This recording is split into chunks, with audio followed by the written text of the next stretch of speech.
नहीं नहीं नंदिनी, इसमें तुम्हारी कोई गलती नहीं है। अरे हर घर की अपने रीति रिवाज और परंपराएं होती हैं। बुजुर्गों ने ये सब जो है ना हमारी भलाई के लिए ही बनाए हैं। अब ये तो बड़ा आम सा रिवाज है कि जब नई बहू घर पर आती है तो चूल्हे में सबसे पहले मीठा ही बनता है। हर लड़की को ये रिवाज तो पता ही होता है, मायके से सीख कर आती है। तुम्हें किसी ने नहीं सिखाया नंदिनी? वो आपके लिए चाय बनाने के लिए मैंने नंदिनी को कहा था। मैंने तो सोचा था कि नए बहू की हाथ की चाय पीकर आपको अच्छा लगेगा। अब जहां तक रही बात रीति रिवाजों की, तो नंदिनी धीरे धीरे सीख जाएगी,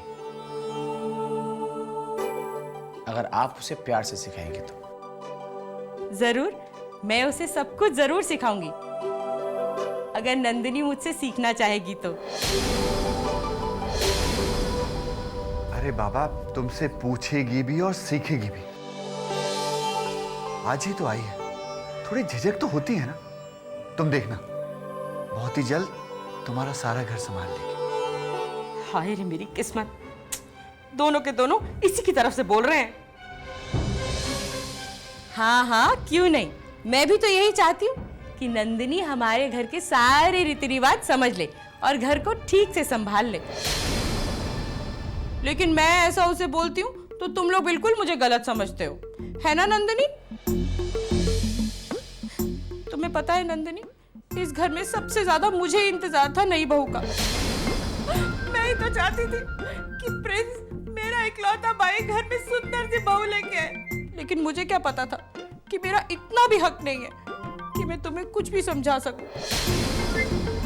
ठीक है, मैं आगे से कुछ नहीं कहूंगी और नंदिनी को कुछ भी नहीं समझाऊंगी। नंदिनी, मुझे माफ कर दो, मैं आगे से तुम्हें कुछ भी नहीं कहूंगी। दीदी रुकिए,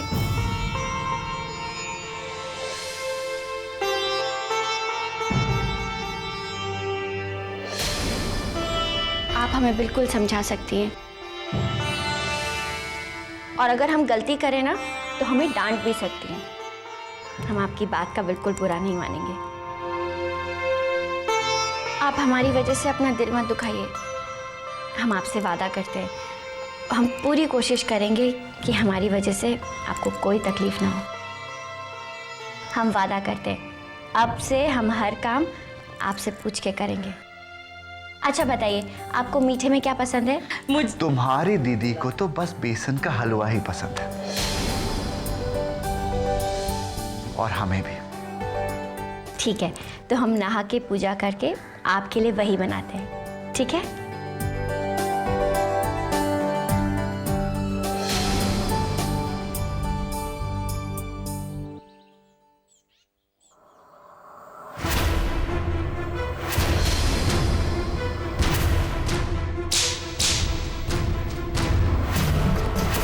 एक बात कान खोल के सुन लो आर्यन, मैं शादी करूंगा तो सिर्फ नंदिनी से। तुमसे जो बन पड़ता है कर लो।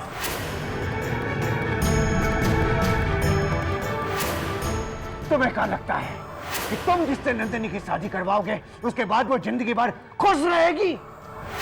बहुत बड़ा क्रिमिनल है ये, क्रिमिनल। और ऐसे अपराधी के साथ में ये भाई राजा अपनी बहन की शादी करवा रहा है।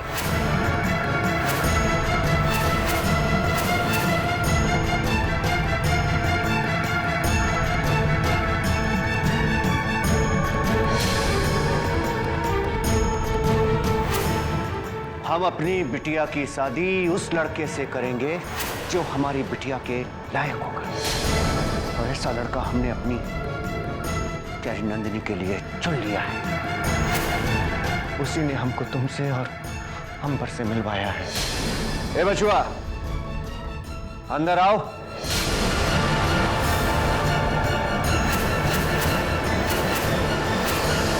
हमारे परिवार के साथ इतना गंदा खेल खेलने वाले तुम थे आर्यन। तुम इतना नीचे गिर जाओगे ये तो हम सोच भी नहीं सकते थे, लेकिन अब तुमको सजा मिलकर रहेगी आर्यन। तुम्हारे किए की सजा तुमको मिलकर रहेगी। आपकी चाय। अरे ते गुस्से में कहाँ गए?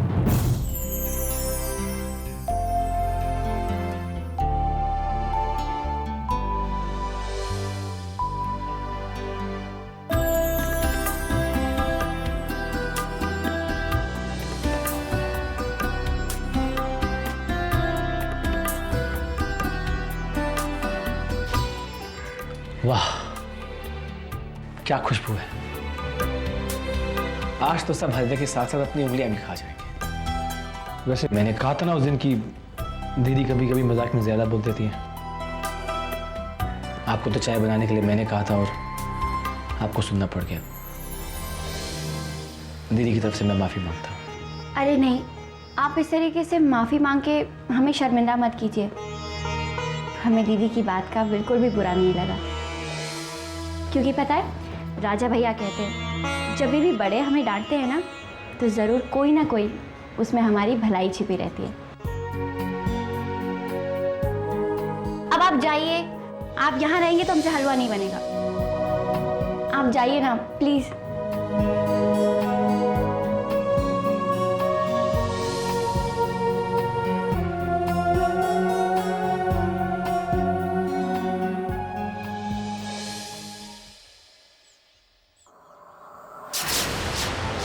आर्यन!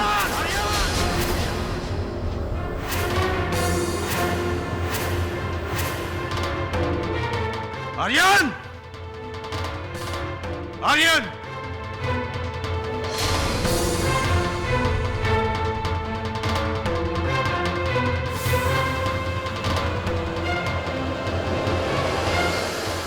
बहन की शादी बहुत बहुत मुबारक हो बलराज ठाकुर।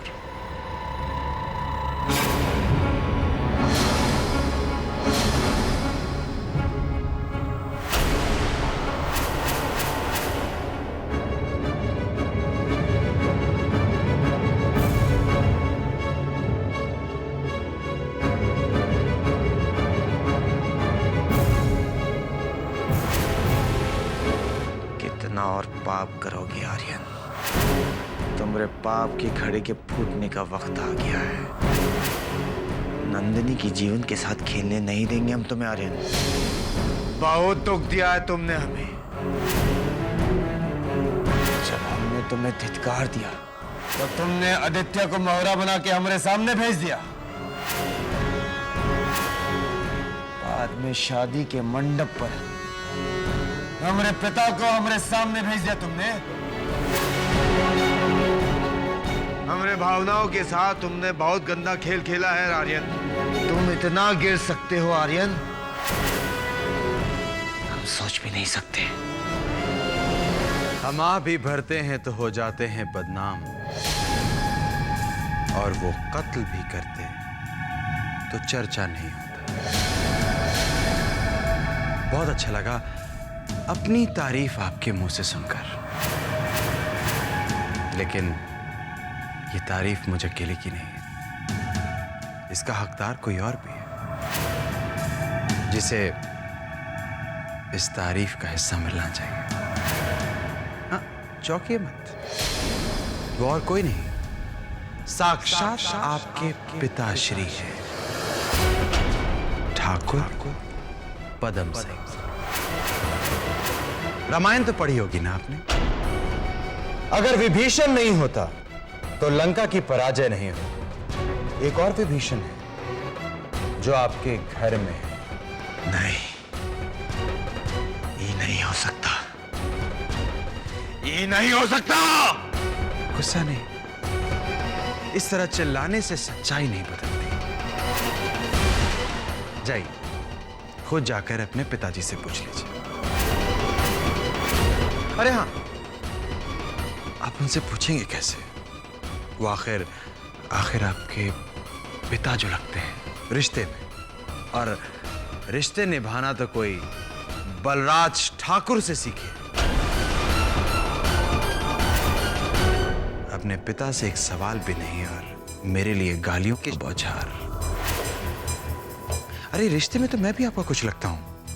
वो क्या लगता हूं? वो हाँ, साला।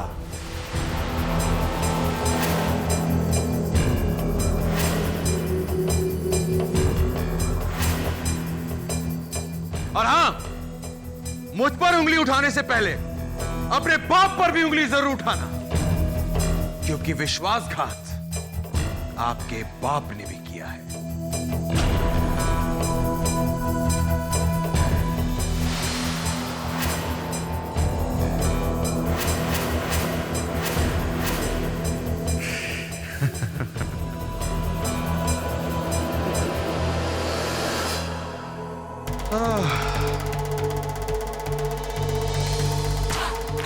बेचारा राजा जब अपनी फौज गंवा देता है तो कितना अकेला, कितना बेबस हो जाता है। बिसात पे खड़ा लाचार राजा, इसे तो कोई भी मार सकता है, कोई भी, यहां तक कि एक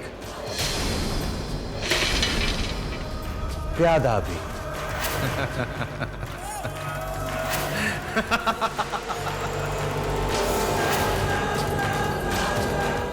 और डिनर पर क्या बनाया? पता नहीं।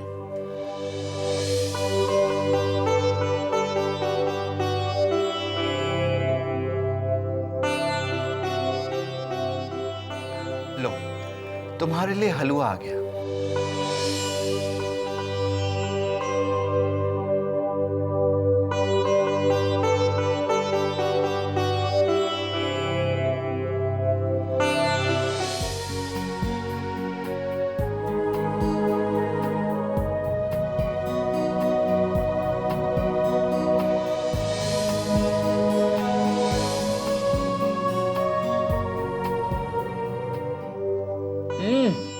वाह नन्नी, कमाल का हलवा है।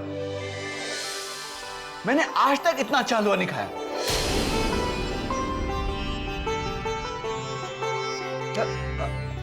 खाया है, लेकिन सिर्फ कादम्बरी के बने हुए हाथों का ही। उसके बाद आज खा रहा, कमाल का है।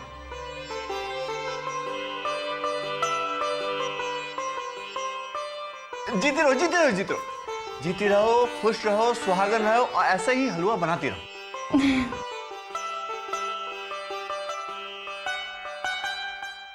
रुको।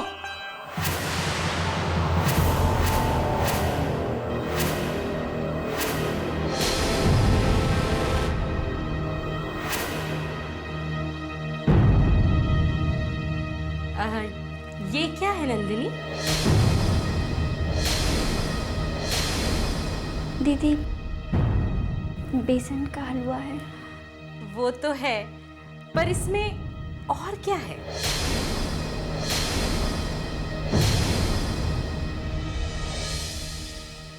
दीदी, सिर्फ बेसन का हलवा ही है। देखो ना नंदिनी, कितना घी तैर रहा है इसमें। अब तुम्हारे भाई राजा जैसे अमीर तो हम हैं नहीं, बहुत गरीब है ना। हमारे घर में ना खाना किफायत से बनता है, लेकिन स्वादिष्ट होता है।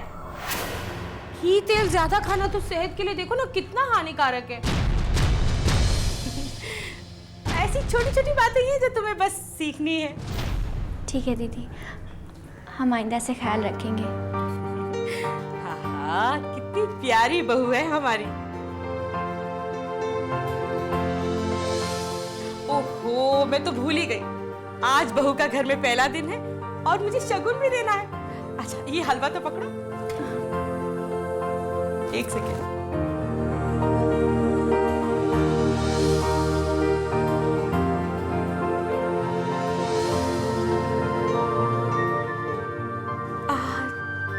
चांदी का है नंदिनी। अब तुम्हारे भाई राजा जितनी अमीर तो हम लोग हैं नहीं, बहुत गरीब है ना। लेकिन मैं ये चांदी की पायल तुम्हारे लिए लाई हूं, तुम पहनोगी ना?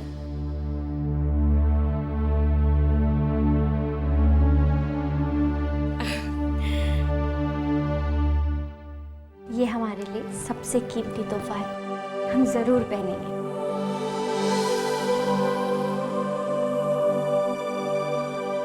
जीती रहो, खुश रहो।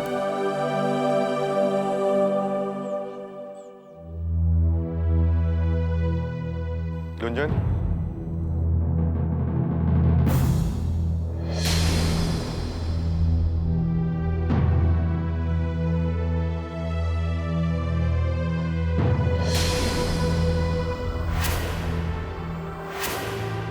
मैं आजकल देख रहा हूँ कि तुम हमेशा मुंह लटका कर रखती हो।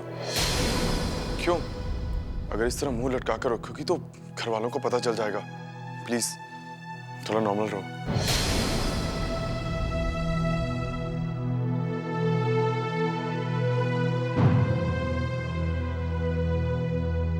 इस गुंजन का कुछ करना ही पड़ेगा, कहीं ऐसा ना हो कि किसी के सामने सब कुछ उगल दे।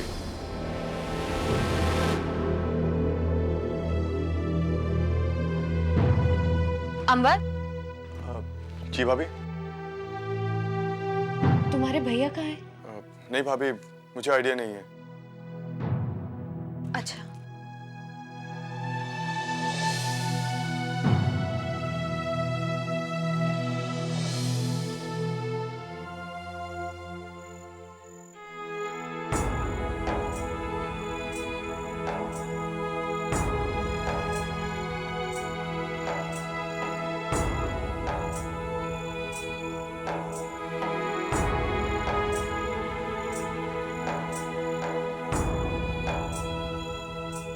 क्या हुआ? दीदी ने फिर कुछ कह दिया? नहीं नहीं, ऐसी कोई बात नहीं है। हमें राजा भैया की याद आ रही थी। पता नहीं क्यों ऐसा लग रहा है जैसे उन्हें कोई परेशानी है। क्योंकि आपके भैया की बहन अपने भैया से बहुत प्यार करती है, और जब कोई इंसान किसी से इतना प्यार करता है उसको उसकी चिंता भी होती है, और उस चिंता में वो भूल जाता है कि घर में एक फ़ोन नाम की कोई चीज़ होती है जिसे मिलाकर अपनों से बात करी जा सकती है और चिंता दूर करी जा सकती है। जाइए।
बड़ी मेहनत से अपना खून पसीना बहाकर अपने पेट को काटकर ये आशियाना बनाया है। आपको इसे बर्बाद नहीं करने देंगे। चले जाइए यहाँ से।